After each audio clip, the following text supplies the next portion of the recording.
Hello friends आणि welcome to the Medprocheck medical lectures. आणि मी तुमचा मित्र प्रशांत शिंदे स्वागत करतोय आपल्या चॅनलमध्ये. तर मित्रांनो, जसं की तुम्ही माझे मागचे 10 ते 15 व्हिडिओ जर पाहिले तर तुम्हाला समजलंच असेल की आपण आता अपार्ट फ्रॉम द आपलं सिलेबस आपण सध्या व्हिडिओ टाकतोय आपल्या ॲडमिशन प्रोसेसवर. तर आपल्या ॲडमिशन प्रोसेसचं आता जे नवीन अपडेट आहे, सध्या तारीख आहे 26 ऑगस्ट. आणि जसं तुम्हाला माहीत असेल की 26 ऑगस्टला आज आपली कॅप राऊंड 1 म्हणजे BSc नर्सिंगची जी सिलेक्शन लिस्ट आहे तर ती आज येणार आहे. अजूनपर्यंत आलेली नाहीये. तर ती कधी येणार, काय येणार, त्यानंतर ती लिस्ट कशी असणार आहे, तर याच्यावर आपण एक छोटीशी चर्चा आता करणार आहोत. आणि या लिस्ट आल्यानंतर नेक्स्ट प्रोसेस काय असणार आहे तर ते पण मी तुम्हाला पॉईंट आता सांगतोय, जेणेकरून तुम्हाला कळेल की नेक्स्ट प्रोसेस काय काय असणार आहे.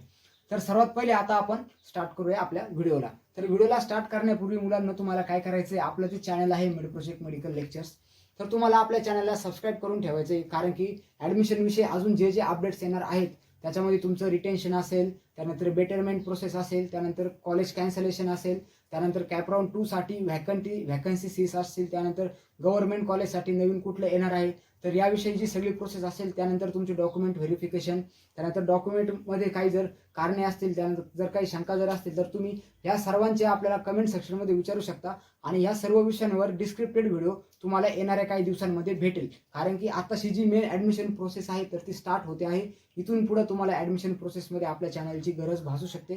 त्यामुळे तुम्ही आजच आपल्या चॅनलला सबस्क्राईब करून ठेवायचं आहे. नॉट ओन्ली फॉर ॲडमिशन झाल्यानंतरही तुम्हाला जे तुमचं एज्युकेशनल सिलेबस आहे तर त्या सिलेबसचेही व्हिडिओ आपण रोज अपडेट किंवा अपलोड करत असतो. तर तुम्हाला तो पण एक फायदा आपल्या चॅनलमधून होणार आहे.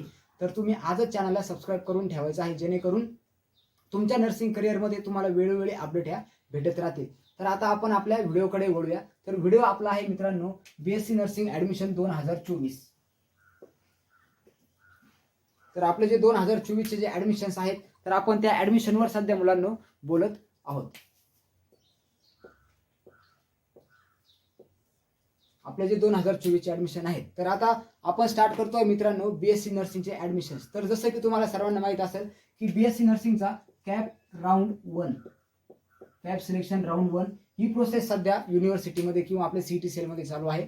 आणि आज 26 तारीख, आज या लिस्टचा काय येणार आहे, आज अंतिम निकाल जो आहे तर तो निकाल तुमच्यापर्यंत आज पोहोचणार आहे. आणि या लिस्टमधून तुम्हाला कळेल की कोणत्या मुलाला कोणतं कॉलेज भेटलेलं आहे. तर ह्यामध्ये सर्व मुलांचे क्वेश्चन असतील का, कट ऑफ किती असेल ह्या लिस्टचा. तर आपण आता त्या कट ऑफकडे सगळ्यात पहिले बोलूया. तर आपली जी कॅपराऊंड 1 आहे तर कॅपराऊंड 1 मध्ये आपल्याकडे 2 प्रकारचे कॉलेजेस होते. फर्स्ट वन म्हणजे गव्हर्नमेंट आणि दुसरं म्हणजे सेमी गव्हर्नमेंट. सेमी गव्हर्नमेंटलाच आपण प्रायव्हेट कॉलेजेस म्हणतो, म्हणजे त्याच्यामध्ये कुठलाही गव्हर्नमेंटचा फंड नसतो किंवा त्याला प्रायव्हेट अनएडेड कॉलेज असे म्हणतात किंवा नॉन फंडेड कॉलेजेस आपण म्हणू शकतो. तर आता गव्हर्नमेंट आणि सेमी गव्हर्नमेंटचे आपला कट ऑफ जर बघायचा ठरला मित्रांनो तर मी तुम्हाला एक्सपेक्टेड कट ऑफ सांगतोय. आणि तुम्ही तुमची ज्यावेळेस सिलेक्शन लिस्ट येईल तर त्यावेळेस चेकही करू शकता. 99% मी सांगतोय असंच असणार आहे मित्रांनो. तर गव्हर्नमेंट कॉलेजेसचे आहेत तर गव्हर्नमेंट कॉलेजचा कट ऑफ हा 99.10% क्लोज होणार आहे. म्हणजे आजची जी फर्स्ट लिस्ट येणार आहे तर जवळपास 99.10% वरचे जे मार्क्स आहेत तर अशा मार्कांसाठी आपल्या गव्हर्नमेंटचे जे सीट्स आहेत तर हे क्लोज होतील.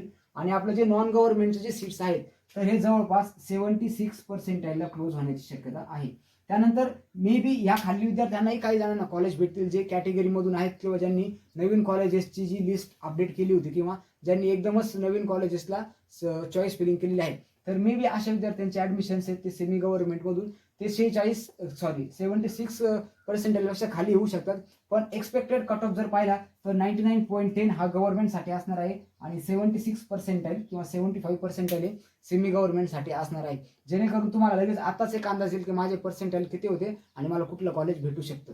मे बी 76 वरच्या मुलांना पण काही मुलं चॉईस नॉट अवेलेबल मध्ये येतील, ज्यांनी खूप कमी कॉलेजेस टाकले होते, म्हणजे ज्यांनी 3च कॉलेज टाकले, 4च कॉलेज टाकले. फॉर एक्झाम्पल 76 टू जवळपास 76 टू 90 या म्हणजे ह्या जे पर्सेंटेज आहेत तर ह्या रेंजमधले पर्सेंटेज विद्यार्थ्यांनी ज्यांनी 5पेक्षा 6पेक्षा कमी कॉलेजेस टाकलेत तर अशा विद्यार्थ्यांना मे बी चॉईस नॉट अवेलेबलचं ऑप्शन येऊ शकतं. खूप कमी चान्सेस आहेत असे, पण शक्यतो 76पेक्षा वर विद्यार्थ्यांना, जवळपास 76पेक्षा वरच्या विद्यार्थ्यांना 95% विद्यार्थ्यांना आजच्या लिस्टमध्ये कॉलेज भेटण्याची शक्यता आहे. त्यानंतर आता राहिलं बाकीचे विद्यार्थी. तर बाकीच्या विद्यार्थ्यांनी काय करायचं आहे, ज्यांना चॉईस नॉट अवेलेबल हे ऑप्शन येणार आहे तर त्यांनी घाबरून जाण्याचं कारण नाहीये. कारण की आता आपण जी पहिली कॅप राऊंड जी बघतोय तर पहिल्या कॅप राऊंडसाठी आपल्याकडे सीट्स किती होते मुलांना?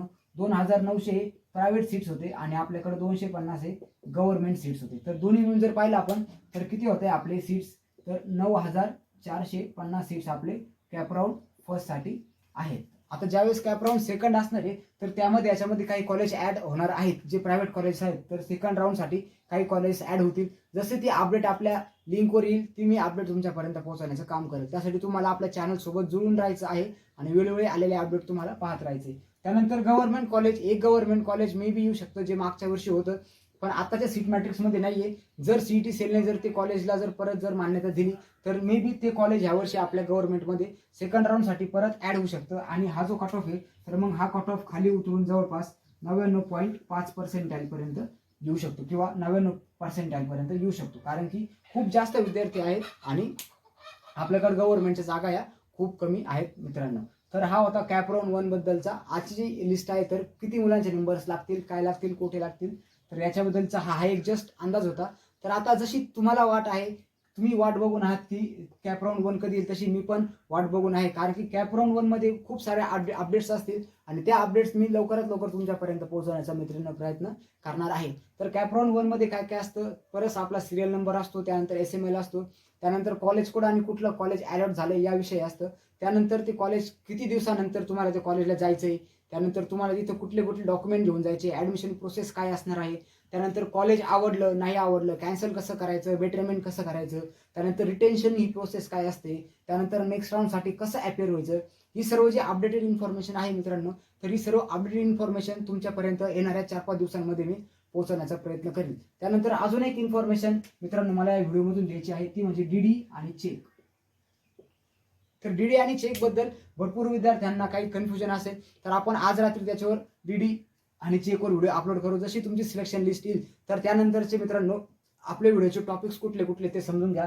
तर आपण डीडी आणि चेकवर एक व्हिडिओ बनवणार आहे. त्यानंतर आपली जी डेव्हलपमेंटल फीज आहे तर डेव्हलपमेंटल फीज काही कॉलेज आकारतात तर ती डेव्हलपमेंटल फीज काय असते, कशी असते आणि ती किती दिवसात भरावी लागते त्यानंतर आपण बघणार आहे. त्यानंतर आपण एक जनरल कॉलेजचं जे फी स्ट्रक्चर असतं फीज स्ट्रक्चर तर आपण फी स्ट्रक्चरवरही काही इन्फॉर्मेशन देऊ. आपण डीडी आणि चेकच्या व्हिडिओमध्ये आपण फी स्ट्रक्चरवर थोडंसं बोलू. त्यामध्ये डेव्हलपमेंटल फीज कुठली असते, रिफंडेबल फीज काय असते, नॉन रिफंडेबल फीज काय असते, ट्युशन फीज काय असते आणि स्कॉलरशिप कशा प्रकारे आपल्याला येते, कुठल्या कॅटेगरीला किती स्कॉलरशिप येते, तर त्या सर्व इन्फॉर्मेशन आपण डीडी चेक आणि फी स्ट्रक्चर या आपल्या सेकंड व्हिडिओमध्ये बघणार आहेत. पहिला व्हिडिओ आपला राहणार आहे डीडी आणि चेकवर आणि दुसरा व्हिडिओ आपला फी स्ट्रक्चरवर. आपण कंबाईन मध्ये हा व्हिडिओ घेऊ. त्यानंतर आपला तिसरा आणि एकदम इम्पॉर्टंट व्हिडिओ राहणार आहे तो म्हणजे रिटेन्शन आणि बेटरमेंट. हा सर्व मुलांना प्रॉब्लेम येणार आहे त्यानंतर म्हणून आपण रिटेन्शन आणि बेटरमेंटवर व्हिडिओ बनवू. तर असे आपले येणारे सबसिक्वेंट व्हिडिओ राहतील. तर तुम्हाला काय करायचं आहे, आत्ता चॅनलला सबस्क्राईब करून ठेवा जेणेकरून व्हिडिओची लिंक आणि व्हिडिओची नोटीस तुम्हाला लगेच भेटत जाईल. तर मित्रांनो आजच्या व्हिडिओमध्ये मला एवढं सांगायचं होतं की कॅप राऊंड फर्स्टची लिस्ट येणार आहे. तर आता काही मुलं म्हणतील ही लिस्ट सर आज 26 तारीख आहे अजूनपर्यंत आलेली नाही. तर मित्रांनो ज्यावेळेस JNMची लिस्ट येणार होती तर JNMची लिस्ट ज्या दिवशी येणार होती तर त्या दिवशी ती रात्री 12 नंतर लिस्ट आलेली होती.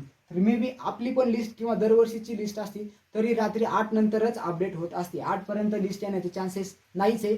आली तर तुमचं चांगलं लक पण शक्यतो मला नाही वाटत की 8च्या आधी लिस्ट येईल. त्यामुळे तुम्हाला सीईटी सेलवर अपडेट राहायचंय आणि रात्री 10, 12, 11, 12, 1, 2 थोडं जागा राहा मित्रांनो आणि जशी अपडेट येईल जशी लिस्ट येईल सर्वात पहिले व्हिडिओ तुमच्यापर्यंत पोहोचेल आपल्या चॅनल थ्रू. तर मित्रांनो तुम्हाला ही माहिती कशी वाटली आणि एक्सपेक्टेड रेशो तुम्हाला कसा वाटला याबद्दल तुम्ही आपल्या व्हिडिओमध्ये मला कमेंट करून जरूर कळवा जेणेकरून तुमच्या काय याच्यावर अपडेट्स आहेत किंवा तुमची काय इन्फॉर्मेशन किंवा तुमचे काय मते आहेत हे मला कळण्यासाठी हेल्प होईल. त्यानंतर व्हिडिओची इन्फॉर्मेशन जर आवडली असेल तर व्हिडिओला लाईक करून ठेवा आणि चॅनलला परत एकदा मित्रांनो सांगतोय सबस्क्राईब करा जेणेकरून तुम्हाला नवीन नवीन नोटीस इथं भेटत राहतील. धन्यवाद मित्रांनो, चॅनलला सपोर्ट करा.